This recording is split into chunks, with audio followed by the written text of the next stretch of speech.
একই ধরনের মশলা দিয়ে একটু ভিন্নভাবে রুই মাছ রান্না করব। যে কোনো বড় মাছ এইভাবে রান্না করলে মাছের যে একটা আষ্টে গন্ধ থাকে সেটা কিন্তু পাওয়া যাবে না। আসসালামু আলাইকুম, আমন্ত্রণ জানাচ্ছি আজকে এপিসোডটি দেখার জন্য। আশা করছি কাছে দূরে সবাই অনেক বেশি ভালো আছেন। আজকে এই মাছ রান্নার প্রতিটা স্টেপ দেখার অনুরোধ রইল। তো প্রথমে আমি প্রায় 4 টুকরো বড় সাইজের রুই মাছ নিয়ে নিলাম। ছোট পিস করে কেটে নিয়েছি, অবশ্যই স্কোয়ার পিস করে কেটে নিতে হবে। এটা কিন্তু দেখে বুঝে নিতে হবে আমি কিভাবে কেটে নিয়েছি। তারপর মাছের যে আষ্টে একটা গন্ধ থাকে সেটা দূর করার জন্য এখানে আমি সাদা ভিনেগার দিয়ে দিলাম 2 টেবিল চামচের মতো। এর পরিবর্তে কিন্তু লেবুর রসও দিয়ে দিতে পারেন। আর লবণ দিয়েছিলাম 1/4 চা চামচ পরিমাণ। এখন মেখে নিতে হবে, আর মেখে প্রায় 10 মিনিটের মতো রেখে দিতে হবে। রেখে দেওয়ার পর দেখেন কেমন একটা সাদা পানি বের হয়েছে। এখন এই পানিটা ফেলে দিয়ে খুব ভালোভাবে 4 থেকে 5 বার পানি পাল্টে ধুয়ে নিতে হবে। ধুয়ে মাছটা স্ট্রেন করে রাখতে হবে এবং টিস্যু দিয়ে মুছে নিতে হবে। তো মেরিনেট করে রাখার জন্য মশলা মাখিয়ে নিতে হবে। এখানে আধা চা চামচ জিরে গুঁড়ো নিলাম, আধা চা চামচ শুকনো মরিচের গুঁড়ো নিলাম এবং লবণ দিয়ে দেবো পরিমাণ মতো, আর গোলমরিচের গুঁড়ো দিয়ে দিতে হবে। এখন মেখে নিতে হবে। মেখে রেখে দেবো আমি আরও 10 মিনিট মেরিনেট করে রাখবো। আর হলুদের গুঁড়ো দিয়েছিলাম 1/4 চা চামচের মতো। এখন একটা ডিম নিয়েছি, ডিমটা এভাবে করে ফেটিয়ে নিতে হবে। সামান্য লবণ মিশিয়ে নিয়েছিলাম, তো ডিমের অর্ধেকটা আমি দিয়ে দেব। আর 2 টেবিল চামচ পরিমাণ কর্নফ্লাওয়ার দিয়ে দেব।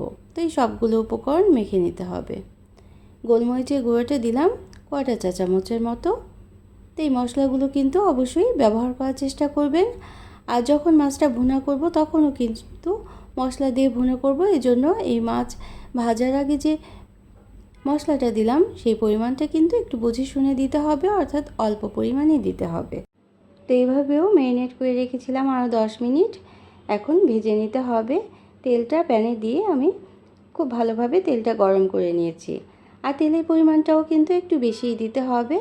এখন একটা একটা করে পিস করে মাছগুলো দিয়ে দিতে হবে। একটা গায়ে যেন আরেকটা মাছ লেগে না যায় সেটা কিন্তু অবশ্যই খেয়াল করতে হবে। যেহেতু আমরা কোটিং দিয়েছিলাম কর্নফ্লাওয়ার এবং ডিমের, এজন্য যদি মিশে যায়, একটার সাথে একটা লেগে যায়, তাহলে কিন্তু ভাজাটা খুব ভালো হবে না। আর যদি চান তাহলে কিন্তু কোটিংটা আর একটু মোটা করে দিতে পারেন, সেক্ষেত্রে কর্নফ্লাওয়ারের পরিমাণ আর একটু বাড়িয়ে দিতে পারেন। আর এই কর্নফ্লাওয়ারের পরিবর্তে ময়দা দিয়েও কিন্তু কোটিংটা দিয়ে দিতে পারেন। তো এইভাবে করে একটা একটা করে পিস করে মাছ দিয়ে দিয়েছিলাম এবং 2 থেকে 3 ব্যাচে আমি সবগুলো মাছ ভেজে নিয়েছি। অবশ্যই কিন্তু পুড়িয়ে ফেলা যাবে না। তেলটা খুব ভালোভাবে গরম করে লো মিডিয়াম আঁচে ভেজে নিতে হবে। যে ব্যাটারটা ছিল সে ব্যাটারটা প্রতিটা মাছের গায়ে অল্প অল্প করে মিশিয়ে দিয়ে এভাবে করেই আমি ভেজে নিয়েছিলাম এবং ভেজে তুলে রাখবো। তো এই যে মাছটা ভাজলাম, এই ভাজা মাছটা খেতেও কিন্তু অনেক বেশি মজাদার হয়।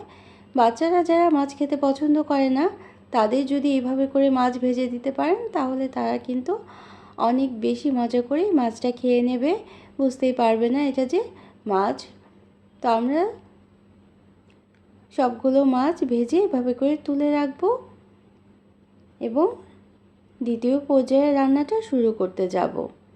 এ পর্যন্ত যারা দেখলেন একটা লাইক দিতে ভুলে গিয়েছেন, অবশ্যই একটা লাইক দিয়ে দিতে পারেন। আর প্রয়োজনে কমেন্ট করতে পারেন কেমন লাগলো তা জানিয়ে।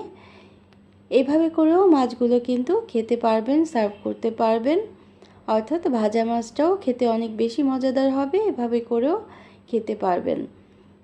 এখন এই মাছটাকে আমরা ভুনা করে নেব। এজন্য কটা কাপ পরিমাণ মিহি কুচি করে রাখা পেঁয়াজ নিয়ে নিলাম এবং তেল নিয়ে নিলাম কটা কাপের মতো।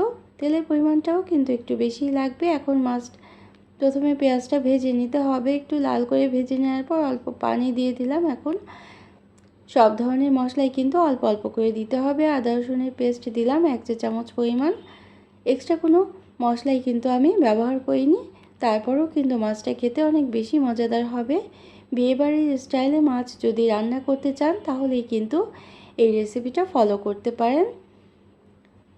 যেহেতু আমরা একবার মশলা দিয়েছি, এখন মশলাগুলো একটু কম করেই দিতে হবে। আর আমার ফ্রোজেন করে রাখা টমেটো ছিল সেই টমেটোগুলোও দিয়ে দিচ্ছি। আপনারা চাইলে ফ্রেশ টমেটোও কিন্তু দিয়ে দিতে পারেন। যেহেতু এই ফ্রিজে রাখা টমেটো থেকে একটু পানি ছাড়ে, এজন্য কিন্তু আমি আর পানি দেব না। মশলাটা কষানোর জন্য এই টমেটোর পানি দিয়ে মশলাটা কষানো হয়ে যাবে।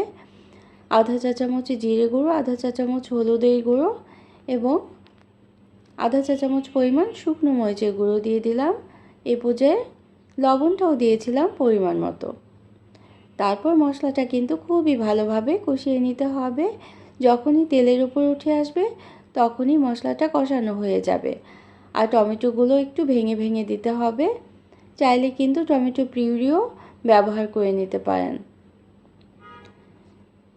তো আজকের রেসিপিটা অন্যরা যাতে দেখতে পারে এজন্য ফ্রেন্ডস অ্যান্ড ফ্যামিলির সাথে শেয়ারও করে দিতে পারেন। আর যারা প্রথম ভিজিট করছেন তারা চাইলে চ্যানেলটিকে সাবস্ক্রাইব করে বেল বাটনটাকে একটা প্রেস করে রাখবেন, তাহলে নোটিফিকেশন পেয়ে পরবর্তী রেসিপিগুলো দেখে নিতে পারবেন।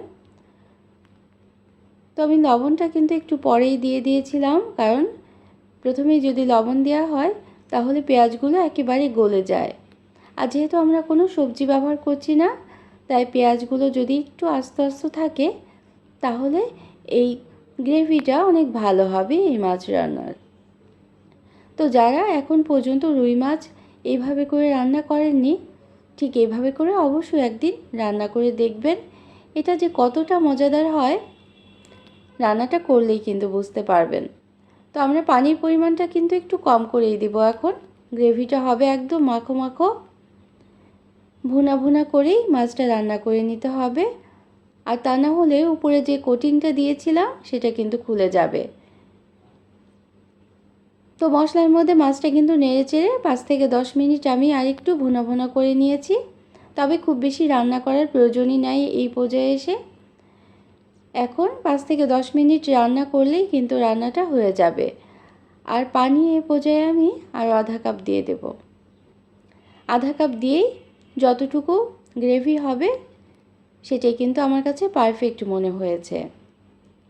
যদি চান আর একটু ঝোল রাখতে পারেন, যেহেতু আমরা পোলাও দিয়ে বা খিচুড়ি দিয়ে বা গরম ভাতের সাথে খাবো, এজন্য ঘন গ্রেভি দিয়ে এই মাছটা যদি রান্না করেন তাহলে খেতে অনেক বেশি সুস্বাদু হবে।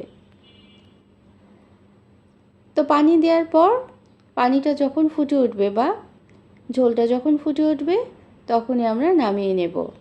তো কেমন লাগলো অবশ্যই কিন্তু কমেন্ট করে জানাবেন। যারা সবসময় কমেন্ট করছেন তাদের জন্য রইল অসংখ্য অসংখ্য ধন্যবাদ এবং ভালোবাসা। মাত্র 5 মিনিট এভাবে করে রান্না করে নিয়েই আমি পরিবেশন করে নিচ্ছি এই মাছ রান্নাটা। চাইলে উপর দিয়ে ধনেপাতা কুচি দিয়ে দিতে পারেন। তো অন্য কোনো দিনে অন্য কোনো রেসিপি নিয়ে আসবো। সেই পর্যন্ত সবাই অনেক বেশি ভালো থাকবেন। আর আজকের এই স্পেশাল মাছ ভুনাটা কেমন লাগলো তাও কমেন্ট করে জানাবেন, এবং যদি এভাবে তৈরি করেন তাও জানাতে পারেন কেমন লাগলো খেয়ে। তবে গ্যারান্টি দিয়েই বলতে পারছি, বাচ্চারা যারা মাছ খেতে পছন্দ করে না তারা বুঝতেই পারবে না এটা যে মাছ রান্না। আর দেখতেও দেখেন কতটাই লোভনীয় হয়েছে, মনে হচ্ছে যেন মাংসই রান্না করেছি। তো সবার জন্য অনেক অনেক ভালোবাসা রইল। সবাই সবার জন্য দোয়া করব। সেই পর্যন্ত সবাই অনেক বেশি ভালো থাকবেন। Thanks for watching. Allah Hafiz.